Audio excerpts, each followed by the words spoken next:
ಜೀವನ ಅಂದರೆ ಸದಾ ಈ ಮೂರು ಮಾಡ್ತಾ ಇರೋದು.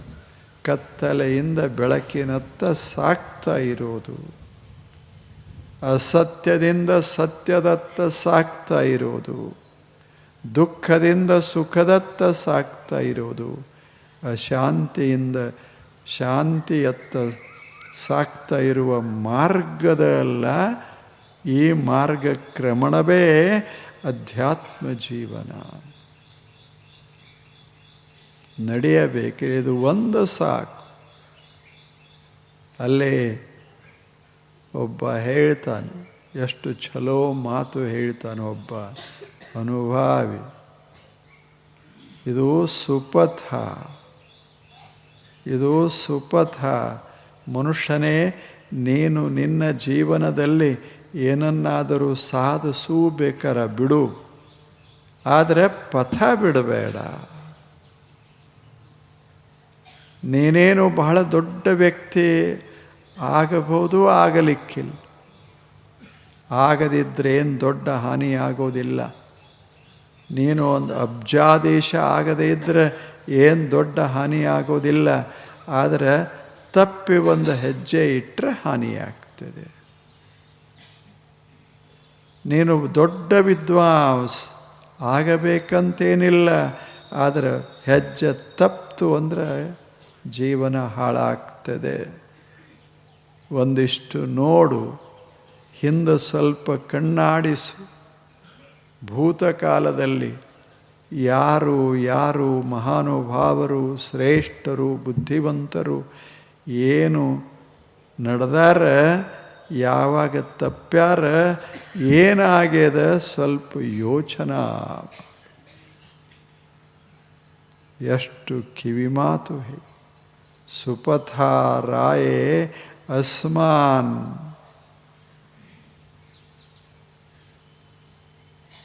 ಸುಪಥ ರಾಯೇ. ರಾಯೇ ಅಂದರೆ ನಮ್ಮ ಜೀವನ ಸಮೃದ್ಧವಾಗಬೇಕಲ್ಲ, ಎಲ್ಲ ರೀತಿಯಿಂದ ಭೌತಿಕವಾಗಿ ಸಮೃದ್ಧ ಆಗಬೇಕು, ಆಂತರಿಕವಾಗಿ ಸಮೃದ್ಧ ಆಗಬೇಕು. ಹಾಗೆ ಸಮೃದ್ಧ ಆಗಬೇಕಲ್ಲ ಭಗವಂತನೇ. ಆದ್ದರಿಂದ ಸುಪಥ ರಾಯೇ ಅಸ್ಮಾನ್. ನಯ, ನಮ್ಮನ್ನು ನಡೆಸು. ಒಮ್ಮೊಮ್ಮೆ ನಮಗೆ ಗೊತ್ತಾಗೋದಿಲ್ಲ, ನೀ ನಡೆಸು. ಇದು ಪ್ರಾರ್ಥನೆ. ಅಗ್ನೇ ನಯ ಸುಪಥ ರಾಯೇ ಅಸ್ಮಾನ್. ಅಗ್ನಿಗೆ ಪ್ರಾರ್ಥನಾ ಮಾಡ್ತಾನ ಮನುಷ್ಯ. ಅಗ್ನಿಗೆ ಯಾಕೆ ಅಂದರೆ ಅಗ್ನಿ ಇದು ಬೆಳಕ, ಕತ್ತಲಲ್ಲ. ಅಗ್ನಿ ಹೊಲಸನ್ನೆಲ್ಲ ಸುಟ್ಟು ಹಾಕ್ತದೆ, ಸ್ವಚ್ಛ ಮಾಡ್ತದೆ.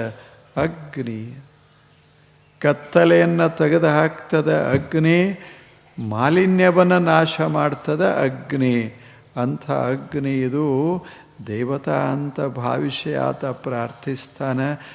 ದೇವನೇ, ನೀನು ನನ್ನನ್ನು ಸುಪಥ ಒಳ್ಳೆಯ ಪಥದಿಂದ ನಡೆಸು. ಯಾಕೆ? ನನಗೂ ಒಂದಿಷ್ಟು ಕನಸ, ನನ್ನ ಜೀವನ ಸಮೃದ್ಧವಾಗಬೇಕು, ಸಮೃದ್ಧವಾಗಬೇಕು. ಬದುಕೋದು ಹೆಂಗಿರಬೇಕು? ಮಸ್ತಾಗಿ ಬದುಕಬೇಕಲ್ಲ. ಅಂಜ್ಕೋತ ಬದುಕೋದ್ರಲ್ಲಿ ಏನದ ಅರ್ಥ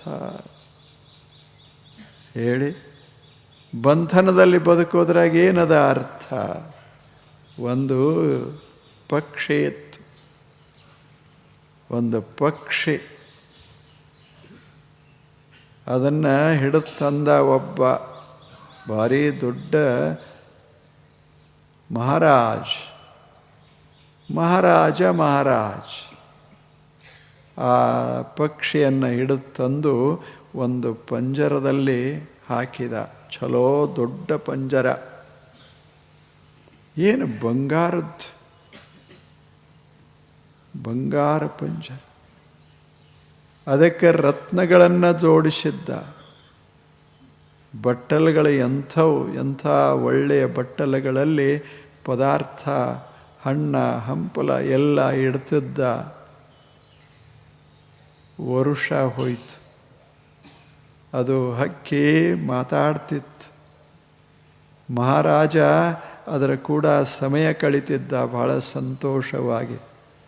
ಒಂದು ದಿವಸ ಮಹಾರಾಜ ಕೇಳ್ದ, ನೋಡು ನಾನಿಷ್ಟೆಲ್ಲ ನಿನಗೆ ವ್ಯವಸ್ಥೆ ಮಾಡಿದ್ದೇನೆ, ಮತ್ತೇನಾದರೂ ಕೊರತೆ ಇದ್ದರೆ ಹೇಳು ಅಂದ.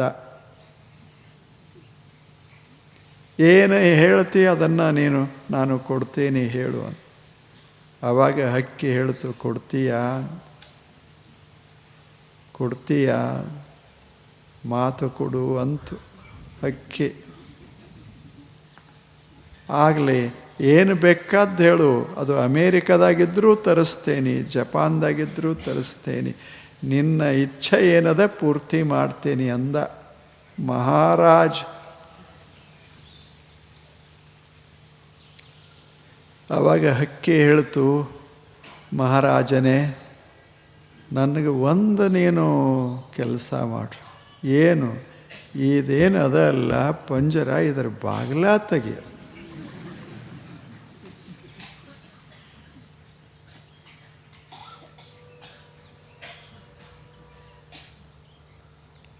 ಆ ಬಳಿಕ ಹೇಳ್ತು, ನೋಡಿ ಆ ನಂತರ ನನಗೆ ಸ್ವಲ್ಪ ಹೊರಗೆ ಹೋಗಲಿಕ್ಕೆ ಅವಕಾಶ ಕೊಡು. ನೀನು ಮಾಡಬೇಕಾದದ್ದು ಮಹಾರಾಜಂದು ಇಷ್ಟೆಲ್ಲ ವೈಭವ, ನಿನಗೆ ಹೊರಗೆ ಸುರಕ್ಷಿತವಾಗಿ ಬದುಕಲಿಕ್ಕೆ ಆಗೋದಿಲ್ಲ. ಅಲ್ಲಿ ಮತ್ತೆ ಬೇರೆ ಪ್ರಾಣಿಗಳದಾವ, ಮನುಷ್ಯ ಇದ್ದಾನ, ನಾಶ ಮಾಡ್ತಾನ, ಕೊಂದು ಹಾಕ್ತಾನ. ಅದು ಹೇಳ್ತು, ಕೊಂದರೂ ಚಿಂತಿಲ್ಲ, ನನ್ನ ಹೊರಗೆ ಬಿಡುವ. ನಾನು ಆಕಾಶದಾಗ ಹಾರಬೇಕಾಗ್ಯದ, ನಾನು ಮೇಘದ ಮೇಲೆ ತೇಲಬೇಕಾಗ್ಯದ, 100 ನದಿಯ ನೀರ ಕುಡಿಬೇಕಾಗ್ಯದ, ನನ್ನ ಸ್ವಲ್ಪ ಹೊರಗೆ ಬಿಡುವ. ಇಷ್ಟೆಲ್ಲ ವೈಭವ, ಎಲ್ಲರೂ ಇಲ್ಲಿ ಮಹಾರಾಜನ ಅತಿಥಿಯಾಗಬೇಕಂತಾರೆ, ನೀವು ಹೊರಗೆ ಹೋಗಬೇಕಂತೀಯಲ್ಲ.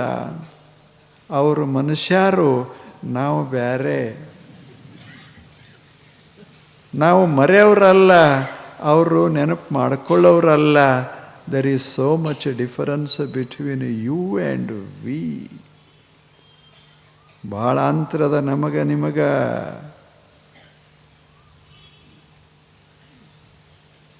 ಪಕ್ಷಿ ಅದಕ್ಕೆ ಒಂದು ಇಚ್ಛೆ, ಸ್ವತಂತ್ರವಾಗಿ ಮಸ್ತಾಗಿ ಆಕಾಶದಲ್ಲಿ ಹಾರಾಡ್ತಾ ಇರಬೇಕು.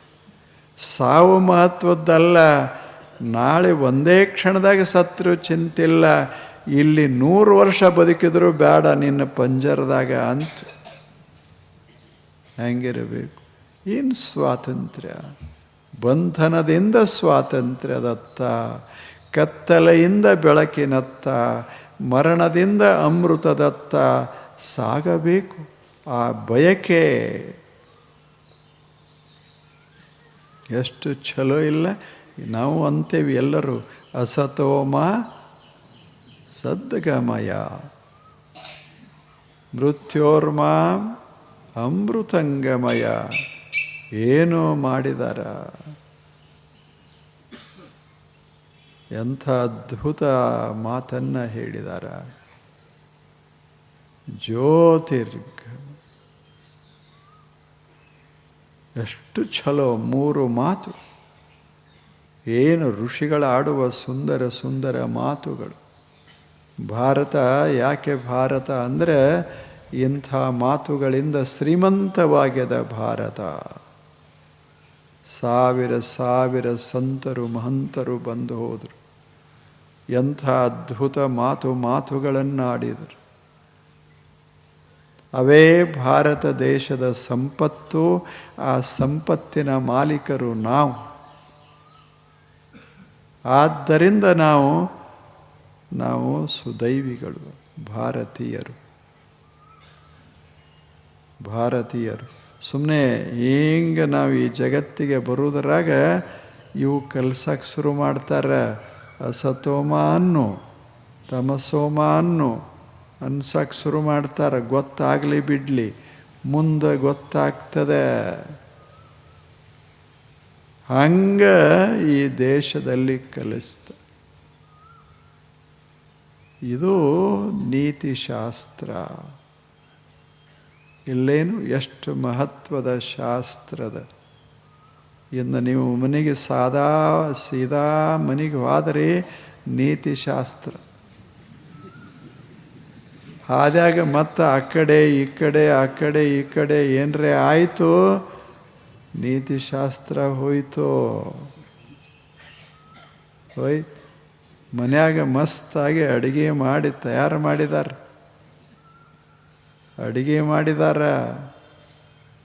ಇವ ದೇವಾಲಯಕ್ಕೆ ಹೋಗ್ಯಾನ, ತಿರುಗಿ ನೇರವಾಗಿ ಬರಬೇಕಲ್ಲ ಮನೆಗೆ. ಹಾದಿಯಿಂದ ಬರಾಗ ದಾರಿ ತಪ್ಪಿತು.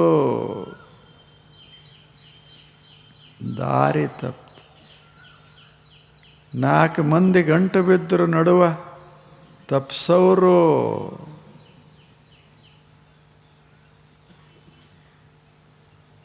ಹೆಂಗದ್ದು. ಇಂದ ಹಬ್ಬ ಅಂದರು. ಹಬ್ಬ ಇವ ಅಂದ. ಅದಕ್ಕೆ ಮನೆಯೊಳಗೆ ಎಲ್ಲ ಮಾಡ್ಯಾರ. ಅದ್ಯಾವ ಹಬ್ಬ? ಅದು ಅಶಿಕ್ಷಿತರ ಹಬ್ಬ. ನೀ ಸುಶಿಕ್ಷಿತ, ಮತ್ತೇನು ಮಾಡೋದು?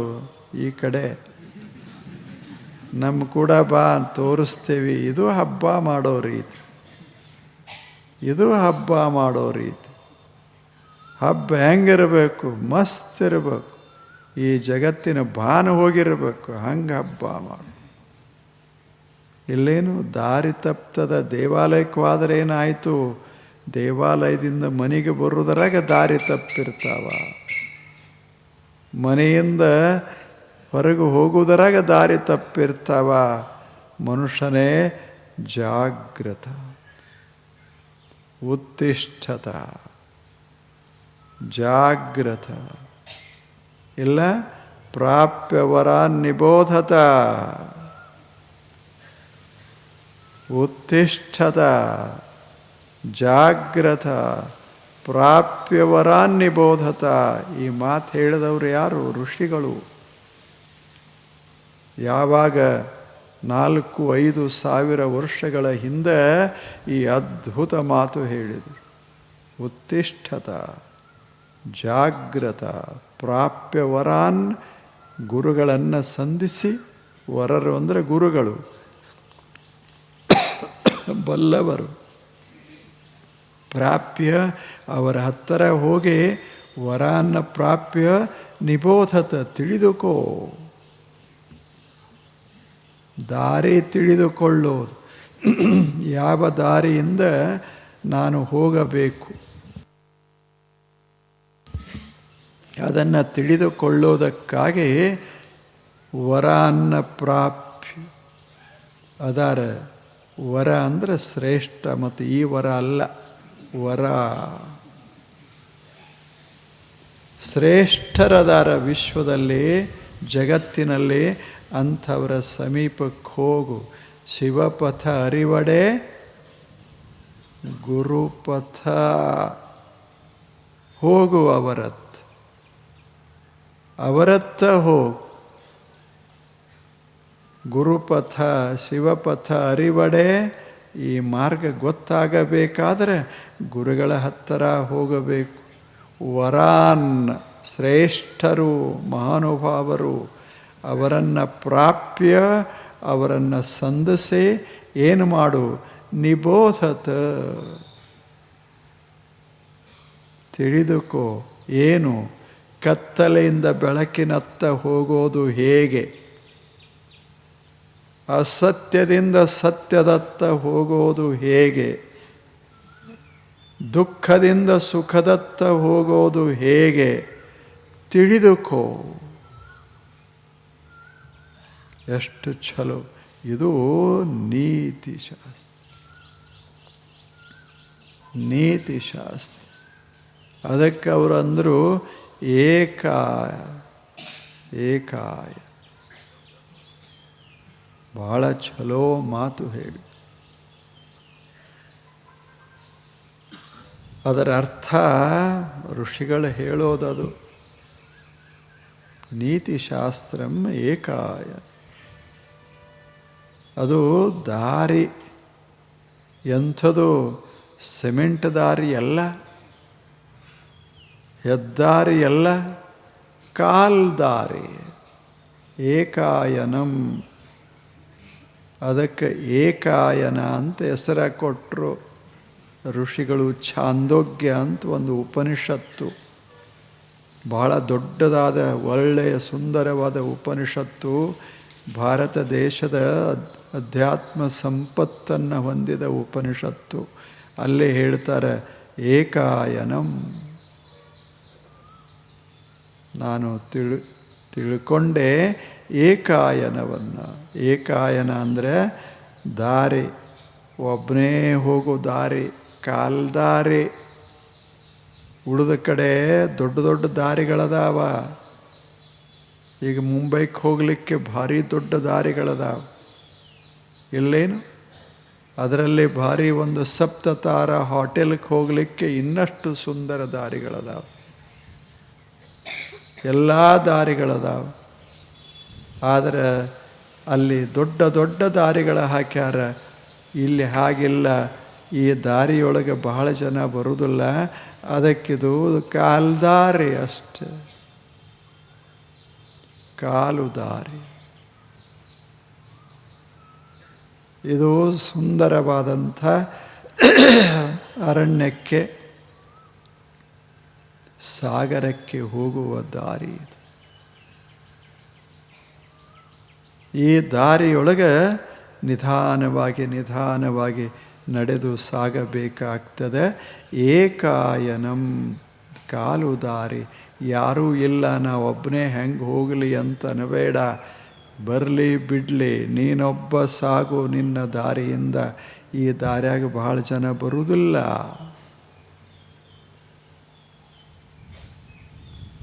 ಹೌದಲ್ಲ? ಸತ್ಯದ ದಾರಿಯೊಳಗೆ ಎಷ್ಟು ಜನ ಬರ್ತಾರೆ? ಇಲ್ಲಿ ರೊಕ್ಕಿಲ್ಲ, ಇಲ್ಲಿ ಅಧಿಕಾರ ಇಲ್ಲ, ಇಲ್ಲಿ ಪ್ರಶಸ್ತಿಗಳಿಲ್ಲ, ಇಲ್ಲವೇನು? ಇಲ್ಲಿ ನೋಬೆಲ್ ಅವಾರ್ಡ್ ಕೊಡ್ತಾರೇನು? ಏನೂ ಇಲ್ಲ. ಇಲ್ಲಿ ಒಬ್ಬನೇ ಸಾಗಬೇಕಾಗ್ತದೆ. ಅದಕ್ಕೆ ಏಕಾಯನ. ಎಷ್ಟು ಚಲೋ ಶಬ್ದ ಬಳಸ್ಯಾರ. ಏಕಾಯನ ಅಂದರೆ ಸುಂದರವಾದ, ಸುರಕ್ಷಿತವಾದ ದೇವಯಾನ. ದೇವಲೋಕಕ್ಕೆ ಬಟ್ಟೆ ಕಾಣಿರೋ ಚನ್ನಬಸವಣ್ಣ. ಋಷಿಗಳು, ಮುಂಡಕ ಉಪನಿಷತ್ತಿನ ಋಷಿಗಳು ಹೇಳಿದ್ದು ದೇವಯಾನ. ಭಾರತದಲ್ಲಿ ಯಾರೇ ಸಂತರಾಗಿ ಹೋಗಲಿ, ಎಲ್ಲ ಸಂತರ ಭಾಷೆ ಒಂದೇ ಇರುತ್ತೆ. ನಾವು ಸುಮ್ಮನೆ ನಮ್ಮವರು ಅವರು ಇವರು ಭಾಳ ತಲೆ ಕೆಡಿಸ್ಕೊಂಡೇವಿ. ದೀಪ ಎಲ್ಲಿದ್ದರೂ ದೀಪೆ. ಅಂಥ ದೇವಯಾನ ಇದು ಏಕಾಯನ. ಇದು ನೀತಿಶಾಸ್ತ್ರ. ಇಂಥ ನೀತಿಶಾಸ್ತ್ರವನ್ನು ಮನುಷ್ಯನೇ ಮೊಟ್ಟ ಮೊದಲ ನೀನು ತಿಳಿದುಕೊಂಡಿರಬೇಕು, ಸಾಧಿಸಬೇಕು. ಅದರಿಂದ ಏನಾಗ್ತದೆ? ದೇಹ ಮನಸ್ಸು ಸಮೃದ್ಧವಾಗ್ತದೆ. ನಮ್ಮ ಸುತ್ತಲಿರುವ ಜಗತ್ತ ಏನಾಗ್ತದೆ? ಅದೊಂದು ಹೂ ಬನ ಆಗ್ತದೆ. ಮುಳ್ಳು ಗಂಟಿಗಳ ಕಾಡಾಗೋದಿಲ್ಲ, ಹೂವಿನ ಬನವಾಗ್ತದೆ. ಅಂಥ ನೀತಿಶಾಸ್ತ್ರ.